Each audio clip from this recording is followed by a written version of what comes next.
है तो उसे अपने रिचार्ज प्लान के हिसाब से डेली की डेटा लिमिट मिलती है 1.5 GB 2 GB या 3 GB प्रतिदिन। लेकिन ये डेली की डेटा लिमिट जो होती है रात 12 बजे समाप्त हो जाती है जैसे ही दिन खत्म होता है, और ये अनयूज डेटा जो है ये फोरफिट हो जाता है, ये अगले दिन रोल ओवर या नेक्स्ट डे कैरी फॉरवर्ड नहीं होता है। कंज्यूमर से पैसा तो पूरे डेटा का लिया जाता है, लेकिन ये अनयूज डेटा जो बचा हुआ डेटा होता है ये एक्सपायर हो जाता है जैसे दिन समाप्त। आजकल के रिचार्ज प्लान में डेली की डेटा लिमिट होती है, मंथली की डेटा लिमिट नहीं होती, क्योंकि मंथली की डेटा लिमिट के अंदर मैक्सिमम डेटा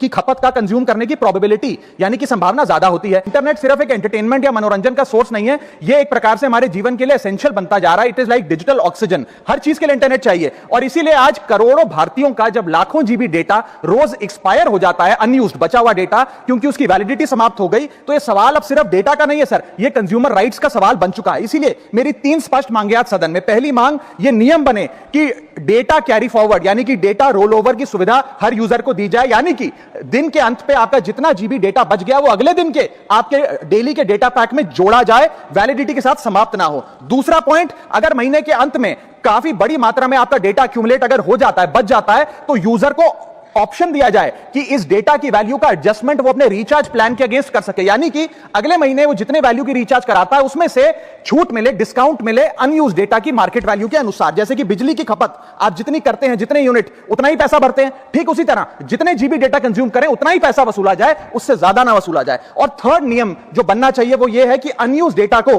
आपका डिजिटल एसेट माना जाए, और जिस प्रकार से हम पैसा ट्रांसफर कर सकते हैं, डेटा ट्रांसफर अलाउड होना चाहिए।